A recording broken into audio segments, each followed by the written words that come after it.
నమస్తే welcome to our channel.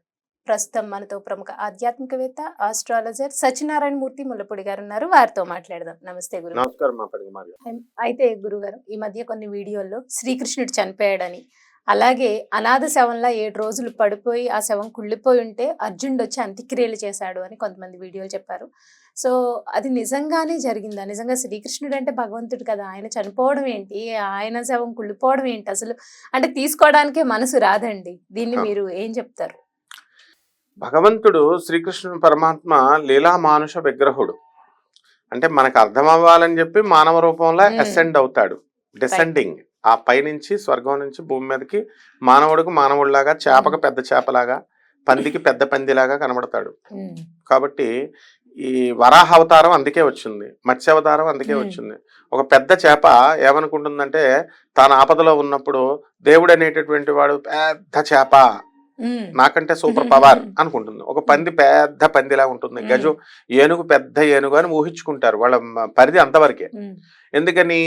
ఊహకి అందడు, మనసుకు అందడు, చావు ఉండదు, పుట్టుక ఉండదు, తల్లి ఉండదు, తండ్రి ఉండదు.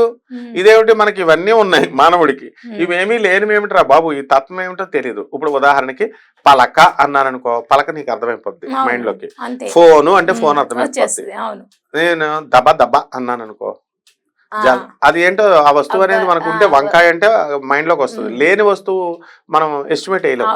అలా భగవంతుడు అనే తత్వం ఎవరికి కనబడ్డాయినా ఎవరికి అనుభవంలోకి వస్తాడు. కాబట్టి అదేంటో తెలియక ఈ మనము ఒక డెస్టినేషన్ కి ఒక దీనికి రాలేకపోతాం మనం.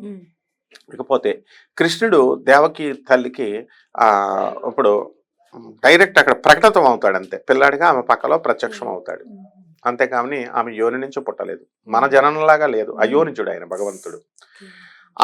మళ్ళీ అంతర్ధానం శ్రీకృష్ణ ఆయన పుట్టినప్పుడు సంకర్షణం చేస్తాడు బలరాముణ్ణి.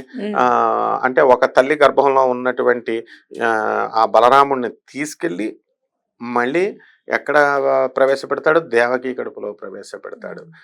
అక్కడ ఉన్నటువంటి రోహిణీ మాత దగ్గర ఉన్నటువంటి ఆ యోగమాయను తీసుకొచ్చి దేవకికి ప్రవేశపెడతాడు. ఇక్కడేమో బలరాముడిని రోహిణి కడుపులో పెడతాడు. ఇవన్నీ సాధ్యమా?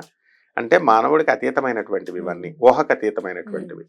కాబట్టి అలాగే మరణము కూడా, శ్రీకృష్ణ పరమాత్మ యొక్క మరణం కూడా ఊహకు అతీతమైనటువంటిది. ఆయన మామూలు మానవ భాషలో అర్థం అవ్వాలని చెప్పేసి అలాగే ఎగ్జాంపుల్స్ గా చెప్తారు. వ్యాస భాగవతములో క్లియర్ గా చెప్పబడిందనమాట. ఏమని? ఈ గరికపాటి గారు, మరి ఇక మిగతా ప్రవచనకారులు ఎవరైతేనేమిలే, వాళ్ళంతా కూడా చెప్పినప్పుడు సత్యభామ గారు దానికి క్లియర్ గా వ్యతిరేకించారు, ప్రూఫ్స్ చూపించారు. నండూరు గారు కూడా చెప్పారని. ఇలా వాళ్ళు ఎవరైతేనే ఒకళ్ళు పేర్లతో ఏముంది, అప్పుడు ఇది కాదు, నండూరు గారు కూడా చూపించింది ఆమె. ఇది కాదు, ఇదిగో 10వ శ్లోకం వరకు ఈ ఫలానా అధ్యాయాల్లోని ప్రూఫ్స్ ఉన్నాయి. శ్రీకృష్ణ పరమాత్మ నిర్యాణం చెందినప్పుడు అదృశ్యం అవుతాడు స్వామి ఆకాశంలోకి. దేవతలు ఈ యొక్క ఋషులు వీళ్ళందరూ కూడా ఎదురు చూస్తూ ఉంటారు, స్వామి రా మళ్ళీ మా లోకానికి, మాకు గోలోకానికి వచ్చేయని అని ఉన్నప్పుడు మరి వీళ్ళంతా ఎలా చెప్పారు అని ఆమె ప్రూఫ్స్ తో సహా వీడియో పెట్టింది ఆమె. కాబట్టి అక్కడ అప్పుడు నెక్స్ట్ పేజీలో అదంతా ఉంది, ఆమె ఈ పేజీ వరకే చూపించారు అని వీళ్ళు అన్నారనమాట. కాబట్టి ఇవన్నీ కూడా ఏ పేజీలో ఉన్నా ఏ పేజీలో లేకపోయినా ఇవన్నీ కాదు పరిగణలోకి తీసుకోవాల్సింది. మనం తీసుకోవాల్సింది ఏమిటంటే శ్రీకృష్ణ పరమాత్మకి నిర్యాణం అనేది ఉండదు. కాబట్టి ఆయన అంతర్ధానం అవుతాడు, అవతారం వస్తుందండి. నృసింహ సరస్వతి స్వామి వారు గాణగాపురంలో దత్తాత్రేయుడిగా అవతరించారు. భీమా అమరజా నదిలో పడవలో వెళ్ళిపోతూ నేను అదృశ్యం అయిపోయిన తర్వాత గుర్తుగా రెండు కలవ పూలు మీకు వస్తాయన్నారు, వచ్చింది. ఆ టైప్ లో జరుగుతుంది. అలాగే జగద్గురు అయినటువంటి ఆదిశంకరాచార్యుల వారు హిమాలయ పర్వతంలో అదృశ్యం అయిపోతారు. శ్రీరామచంద్ర ప్రభువులు నీటి నుంచే పుట్టారు కాబట్టి నీటిలో సరయూ నదిలోకి వెళ్ళి అదృశ్యం అయిపోతారు. ఎందుకంటే పాల సముద్రం నుంచే కదా ఉండేది మహావిష్ణువు. కాబట్టి ఇవన్నీ కూడా అంటే నువ్వు అడగవచ్చు, ఏమండి బాబు ఎలాగైపోతామని. మనందరం కూడా ప్లానెట్స్ అయిపోతాం. మనందరం కూడా స్టార్స్ అయిపోతాం. అవునా? ఆత్మలు ఉన్నాయన్నమాట మనకు. భగవంతుడికి ఇంకా సృష్టించడానికి కావాల్సి ఈ డౌట్లు ఉంటే వీరబ్రహ్మేంద్ర స్వామి దేవస్థానం వాళ్ళు చెప్తారు. కాలజ్ఞానంలో వీరబ్రహ్మేంద్ర స్వామి డైరెక్ట్ దేవస్థానంలో వాళ్ళని అడగొచ్చు. అక్కడ ఏమవుతుందంటే స్టార్స్, భగవంతుడికి ఇంకా చాలా కోటాను కోట్ల స్టార్స్ అవసరం. కొత్త సృష్టి చేస్తాడు ఆయన, ఇప్పుడు ఎక్స్పాండ్ అవుతా ఉంటది. ఇప్పుడు హైదరాబాద్ చిన్నప్పుడు నగరం అమ్మ, 200-300 ఇల్లులు ఉండేవి. ఎప్పుడో 200 సంవత్సరాల క్రితం. పెరిగిందా లేదా? కోటాను కోట్ల. అలాగే సృష్టి కూడా ఎక్స్పాండ్ చేస్తాడు దేవుడు. కాబట్టి మనందరి ఆత్మలు చనిపోయిన తర్వాత, ప్రళయం అయిపోయిన తర్వాత మనల్ని అందరినీ స్టార్స్ గా మారుస్తాడు. ఎలాగండి మన స్టార్స్ ఎలాగవుతామండి అంటే, ధ్రువుడిని స్టార్ గానే మార్చాడు, ద్రౌపదం ఇచ్చాడు. కాబట్టి మనందరం కూడా ఈ బాడీని, మనకు తెలుసా మనం ఎలా సృష్టిస్తాడని, బాడీని మెటీరియల్ తో తయారైంది. ఇది మెటీరియల్ తో కాకుండా లైట్ అన్నమాట. అంటే మనము భగవంతుడి లైట్, ఇలాగా కరెంట్ స్విచ్ చేస్తే లైట్ ఎలా వెలిగిందో, మళ్ళీ ఆఫ్ చేసేగానే లైట్ మాయమవుతుందో, అలాగే భగవంతుడు లైట్ వేసినట్టుగా ప్రత్యక్షం అవుతాడు, అవసరమైతే మాయమైపోతాడు. మనం కూడా అంతే అన్నమాట. మనమే భగవంతుడు కాబట్టి అహం బ్రహ్మాస్మి. అందువలన రమణ మహర్షి నువ్వెవరో తెలుసుకో అన్నాడు.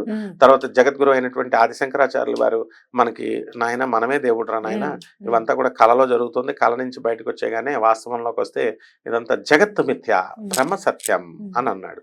ఇది అర్థం అవ్వాలంటే ఫిలాసఫీ బాగా అర్థం అవ్వాలి, గురువులు కాళ్ళు పిసకాల. ఏం గురువులు కాళ్ళు పిసకుండా గర్ల్ ఫ్రెండ్స్తో చిన్నప్పుడు తిరిగి మనం టైం అంతా కూడా ఎంజాయ్మెంట్లో గడిపేసి, నాకు అర్థం కాలేదు ఇది, నాకు వీళ్ళు చెప్పేది రాంగ్ అంటే కుదరదు. నువ్వు ఎంబీబీఎస్ చదవచ్చు, ఎంటెక్ చదవచ్చు, ఏదైనా చదవచ్చు, కానీ గురువులు నుంచే ఈ జ్ఞానం అనేది వస్తుంది.